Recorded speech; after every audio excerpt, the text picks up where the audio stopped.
मेरे खिलाफ ये FIR होना, जब मैंने बयान दिया था कि अगर ओवैसी की बेवकूफी से अगर योगी आ जाएंगे तो हम उत्तर प्रदेश छोड़ देंगे।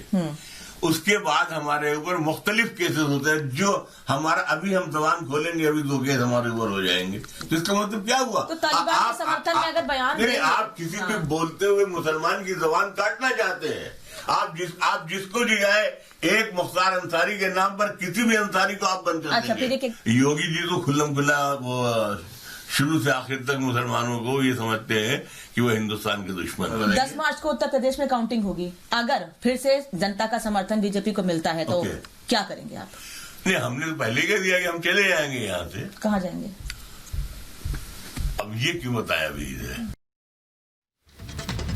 और हमारे साथ इस वक्त मोहसिन रजा जुड़ चुके हैं। मोहसिन साहब, एक बार फिर से मुनव्वर राणा ने पलायन का राग छेड़ दिया है यहाँ पर। उनका ये कहना है कि सरकार बन जाती है तो प्रदेश छोड़ जाएंगे साहब। क्योंकि वो समझ रहे हैं ना कि जो लोग पलायन कराया करते थे उनको पलायन करने का रास्ता दिख रहा है और उसके सिवा कुछ दिख नहीं रहा है। जो लोग डराया करते थे, अपराधियों को महिमा मंडित करते थे, जो लोग आतंकवादियों की शान में कसीदे पढ़ते थे, और जहां तक बात की जाए राणा साहब की, तो भाई राणा साहब के क्या कहने, वो तो समाजवादी पार्टी में भाई उनकी बेटी प्रवक्ता है, कांग्रेस में एक बेटी है उनकी, तो उनको तो भारतीय जनता पार्टी से और मोदी जी से और योगी जी से हमेशा से एक नफरत है और देश के खिलाफ ही बोलते हैं। जब बोलते हैं वो देश में रह रहे हैं, और जब तक असल में है क्या, सच्चाई ये है कि ये वो लोग हैं जो अखिलेश यादव जी, मुलायम जी उनकी शान में कसीदे पढ़ते थे, शायरी उनकी शान में करते थे, चंद पैसे वहां से मिल जाया करते थे तो इनकी दुकानें चलती थी, इनको राज्य मंत्री का दर्जा दे दिया गया था। तो ये असल में ये उस तरह की सोच के लोग हैं। तो आज जो ये पलायन की बात कह रहे हैं, तो ये भूल गए कि 700 वर्ष यहाँ इस देश पर मुसलमानों ने राज किया। हमारे तमाम बहुसंख्यकों ने कोई आज तक सवाल नहीं उठाया, लेकिन आज 7 वर्षों में सारी पीड़ा आ गई है जब से देश में प्रधानमंत्री आदरणीय मोदी जी हुए हैं और उत्तर प्रदेश में कानून का राज आदरणीय योगी जी के नेतृत्व में स्थापित हुआ है। ये सब अपराधियों को महिमा मंडित करने वाले, उनको घर बुलाकर खाना खिलाने वाले, उनके साथ मंच शेयर करने वाले लोग हैं, इसलिए इनकी दुकानें बंद हो गई हैं। रजा साहब, आप बने रहिएगा हमारे साथ, मैं आपके पास वापस लौटूंगी। यहाँ पर मुनव्वर राणा ने यह भी कह दिया कि मुसलमान जो हैं उनसे सबसे ज्यादा परेशानी सरकार को है, उनको दुश्मन माना जाता है। क्या कहा, एक बार सुनवा देते हैं।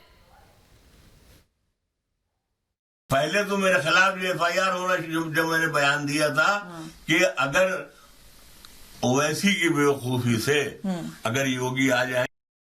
अब्बास नकवी, शाहनवाज हुसैन जैसे नेता तो भारतीय जनता पार्टी के साथ है, क्या वो मुस्लिम नहीं है? क्या ये मुसलमान है? नहीं है। क्या ये मुसलमान है? अच्छा, जो बीजेपी के साथ, अगर कोई जो मुसलमान बीजेपी के साथ है वो मुसलमान नहीं है? नहीं, इन दो की जो आप बात कर रहे हैं, ये मुसलमान कहाँ से हैं आप बताएं हमको। अच्छा, मतलब सर्टिफिकेट चाहिए मुसलमान होने ना उनकी बीवी मुसलमान, ना उनके बच्चे मुसलमान, ना उनकी हरकतें मुसलमानों की। मतलब अगर ऐसे बयान दिए जाएं जैसे जिस पे आप कह रहे हैं आपके खिलाफ FIR हो गई, तभी मुसलमान होंगे जी? अगर जैसे बयान आपने कहा कि मेरे जो बयान थे उस पर नाराजगी जाहिर करते हुए आपने कहा कि FIR दर्ज कर ली गई है, अगर वैसे बयान दें तभी मुसलमान कहलाएंगे? किसी की बीवी अगर किसी की बीवी उस धर्म से नहीं है, इसका मतलब है आप मुसलमानों को मजबूर कर रही हैं कि वो योगी और मोदी के तलवे चाटे।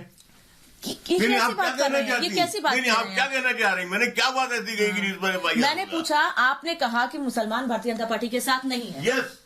मुख्तार अब्बास नकवी, शाहनवाज हुसैन, कई बड़े नेता जिनको पद दिए गए हैं, बड़े बड़े, मोहसिन रजा जो उत्तर प्रदेश सरकार ने मंत्री हैं। फिर आप बहुत बेवकूफी की गुफ्तगू कर रही हैं, माफ कीजिएगा।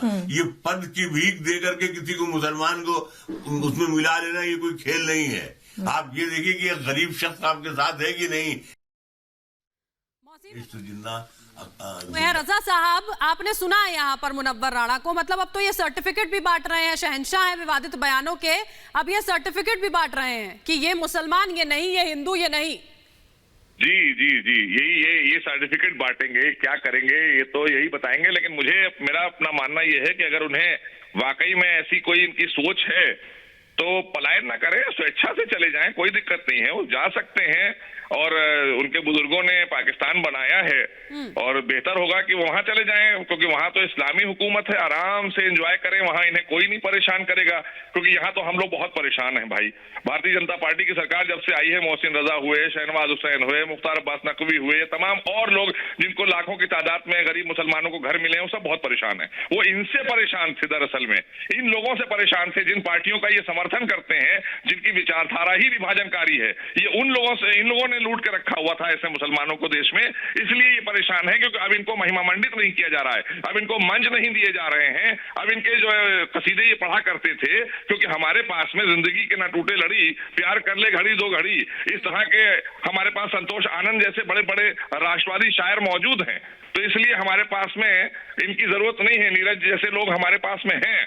तो इनकी शायरी हमेशा किसी की उसके लिए की जाती थी कि मतलब इनकी अगर हम शायरी करेंगे, अखिलेश यादव जी की शान में करेंगे तो उनको कुछ मिल जाता था। तो ये पद की लालसा में यहाँ पर उनके साथ खड़े रहते हैं। पद की लालसा नहीं थी तो अपनी बेटी को वहां पर वक्ता बनवाया और उसके बाद बीजेपी कांग्रेस में अपनी बेटी को बनवाया, खुद अपने लड़के का टिकट मांग रहे थे उत्तर प्रदेश में। बिल्कुल रजा साहब, बहुत बहुत शुक्रिया, आप हमारे साथ जुड़े हैं। देखिए मुनव्वर